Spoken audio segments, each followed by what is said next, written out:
यादव सल्तनत, जिसके बारे में ज्यादा कहने सुनने में नहीं आता, तो आइए आज उसी ताकतवर सल्तनत के इतिहास के रोचक सफर को देखते हैं। कभी महाराष्ट्र की धरती पर छोटे छोटे सामंतों का राज था। इन्हीं में से एक यादव सामंत धृतप्रहर्ष ने 9वीं सदी के आसपास अपनी पहचान बनाई। शुरू में वे राष्ट्रकूटों के अधीन थे, लेकिन धीरे धीरे अपनी ताकत बढ़ाने लगे।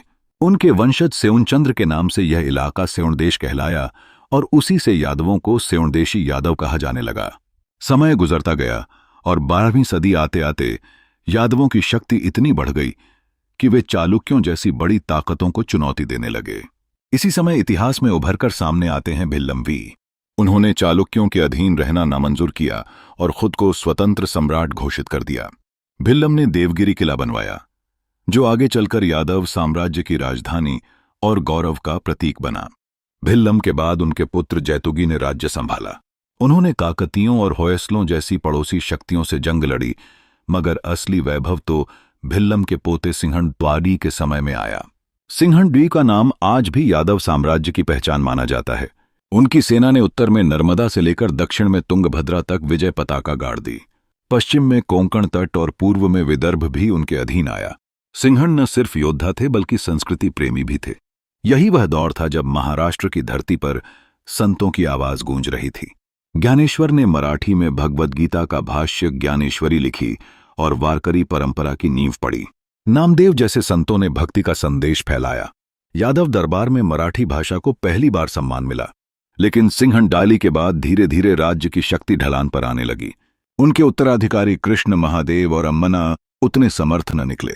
इस बीच काकतीय, होयसल और अन्य राजवंश लगातार दबाव डालते रहे। यादव साम्राज्य एक मजबूत स्तंभ से लड़खड़ाता साम्राज्य बनता चला गया। फिर आए रामचंद्र। वे राज्य को संभालना चाहते थे, मगर उत्तर भारत में एक नई आंधी उठ चुकी थी, दिल्ली सल्तनत की आंधी। 1240 में अलाउद्दीन खिलजी ने देवगिरी पर हमला किया। यादव सेना बहादुरी से लड़ी, मगर खिलजी की ताकत के आगे टिक न सकी। रामचंद्र को पराजित होना पड़ा और उन्हें भारी कर चुकाने के लिए मजबूर किया गया। खिलजी ने उन्हें अधीनस्थ राजा के तौर पर रहने दिया, मगर अब यादव साम्राज्य की रीढ़ टूट चुकी थी। रामचंद्र के बाद उनके उत्तराधिकारी सिंहणटी का दौर आया, मगर यह दौर अंत का दौर था। 1312 में अलाउद्दीन खिलजी का सेनापति मालिक काफूर फिर देवगिरी आया।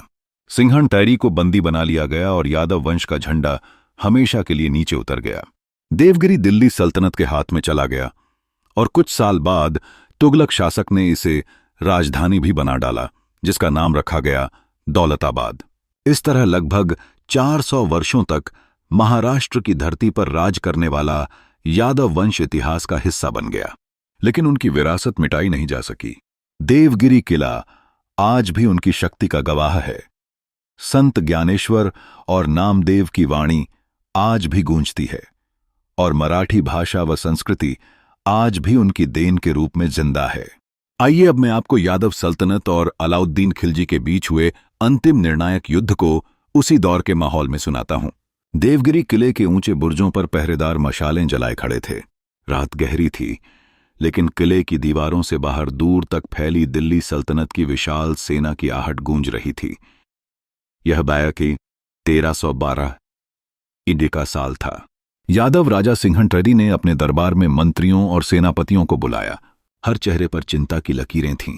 सब जानते थे कि दिल्ली के सुल्तान अलाउद्दीन खिलजी ने अपने सेनापति मालिक काफूर को अपार सेना के साथ भेजा है और यह हमला महज लूट के लिए नहीं, बल्कि राज्य को पूरी तरह निगल जाने के लिए है। किले के भीतर शंख बज उठे। मराठा और यादव वीर अपने पारंपरिक युद्धाभूषण पहनने लगे। तलवारों को चमकाया गया, धनुष की डोरें कसकर खींची गईं और ढालें सूरज की रोशनी में चमक उठीं।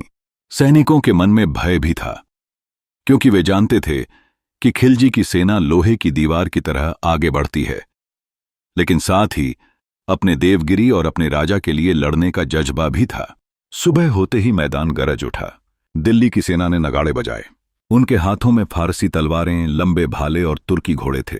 सामने यादव सेना अपने मराठा घुड़सवारों के साथ डटी हुई थी। भिड़ंत शुरू होते ही धरती थरथराने लगी। तीरों की बौछार से आसमान अंधेरा हो गया। तलवारें टकराईं तो चिंगारियां उड़ने लगीं। सिंहणटरी स्वयं हाथी पर सवार होकर युद्ध भूमि में उतरे। उनके चेहरे पर संकल्प था कि चाहे जान जाए पर यादव वंश की इज्जत बचाई जाएगी।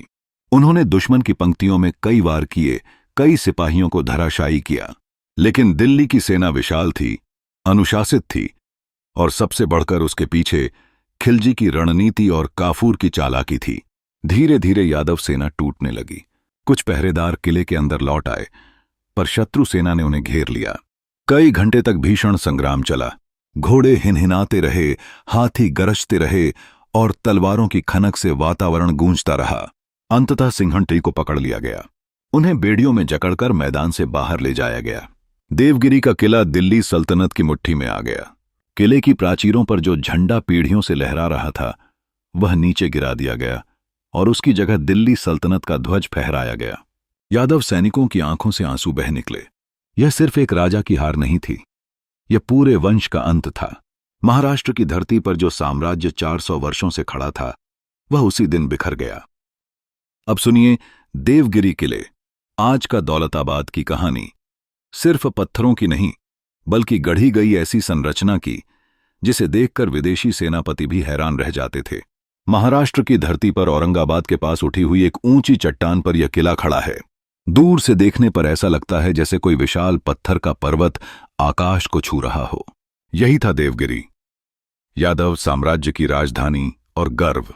किले की सबसे बड़ी विशेषता यह थी कि इसे प्राकृतिक सुरक्षा मिली हुई थी। पूरा किला एक ऊंचे शंखवाकार पहाड़ पर बसा था।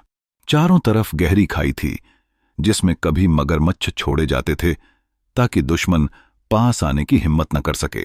खाई पार करने का एक ही रास्ता था, संकरे पुल और दरवाजों की जालियां। मुख्य प्रवेश द्वार से अंदर जाने पर एक एक करके कई दरवाजे आते थे। ये दरवाजे सीधे नहीं बल्कि तिरछे और मोड़दार बनाए गए थे। ऐसा इसलिए कि अगर दुश्मन हाथी लेकर दरवाजा तोड़ना चाहे तो वह मोड़ पर फंस जाए और ऊपर से सैनिक उस पर उबलता तेल या पत्थर गिरा दें। हर दरवाजे पर नुकीले कांटे लगे होते थे ताकि हाथियों के मस्तक घायल हो जाएं। किले की सबसे अद्भुत चीज थी उसकी गुप्त सुरंगें और भूल भुलैया। भीतर घुसने के बाद एक सुरंग ऐसी थी जो अंधेरे में घूमती घुमाती ऊपर की ओर जाती थी। वहां न तो मशाल ठीक से जल सकती थी और न ही रास्ता साफ दिखता था। जो दुश्मन उसमें घुस जाता वह अंधेरे में रास्ता भूलकर वहीं फंस जाता। यादव सैनिक ऊपर से झरोखों में बैठकर तीर चलाते और तेल उड़ेलते। किले का ऊपरी भाग सपाट था, जहां विशाल महल, पानी के टांक और हथियारों के गोदाम बने थे। पानी की आपूर्ति इतनी शानदार थी कि कई महीने तक घेरा पड़ने पर भी सैनिकों को पानी की कमी न हो। कहा जाता है कि भीतर अनाज और हथियारों का इतना बड़ा भंडार होता था कि सालों तक युद्ध सहा जा सकता था। किले की ऊंचाई से नीचे देखो तो लगता है जैसे पूरा मैदान एक नक्शे की तरह बिछा हुआ है। यहीं से सेनापति दुश्मन की गतिविधियां देख सकता था। यादवों ने इसे अपनी राजधानी बनाकर मध्ययुगीन भारत की राजनीति में एक ऐसी शक्ति खड़ी कर दी थी जिसे जीतना आसान न था। लेकिन समय की धार तेज थी। अलाउद्दीन खिलजी और उसके बाद तुगलक शासकों ने इस किले को अपने कब्जे में ले लिया। इतना भरोसा था इस गढ़ पर कि मोहम्मद बिन तुगलक ने तो दिल्ली छोड़कर देवगिरी को ही अपनी राजधानी बना दिया और नाम रखा दौलताबाद। आज भी जब कोई पर्यटक देवगिरी की उन घुमावदार सुरंगों से गुजरता है तो उसे अंधेरे में योद्धाओं की पदचाप सुनाई देती है। ऊंचे बुर्जों पर खड़े होकर जब हवा का झोंका चेहरे को छूता है तो लगता है जैसे सिंहण और भिल्लम की तलवारों की चमक अब भी आसमान को चीर रही हो। दोस्तों, आपको अगर हमारी कोशिश अच्छी लगती है तो हमारी पिछली वीडियोस भी देखिए। उसकी आसान शक्ल यह है कि आप इस चैनल के आई बटन को टच कीजिए, फिर आपको वीडियोस ऑप्शन दिखाई देगा, उसे टच कीजिए। बस आपके सामने इस चैनल पर डाले गए सभी वीडियोस दिखने लगेंगे। दोस्तों, अगर आज की बात ने आपके दिल को छुआ या जहन को जरा भी सोचने पर मजबूर किया तो बस एक छोटा सा काम कर दीजिए, इस वीडियो को अपने किसी एक ग्रुप में जरूर शेयर कीजिए। क्या पता आपकी एक शेयर किसी की सोच बदल दे। और अगर दिल से अच्छा लगा हो तो एक लाइक ठोक दीजिए। इसमें ना पैसा लगता है ना टाइम। सब्सक्राइब करना और कमेंट करना हम आपकी मर्जी पर छोड़ते हैं, लेकिन इतना जरूर कहेंगे, आपसे जुड़ना हमें अच्छा लगता है। वीडियो देखने के लिए दिल से शुक्रिया। आप जैसे समझदार लोगों का साथ ही हमारा असली मोटिवेशन है। तो मिलते हैं फिर एक नई, दिलचस्प और दिमाग खोल देने वाली जानकारी के साथ।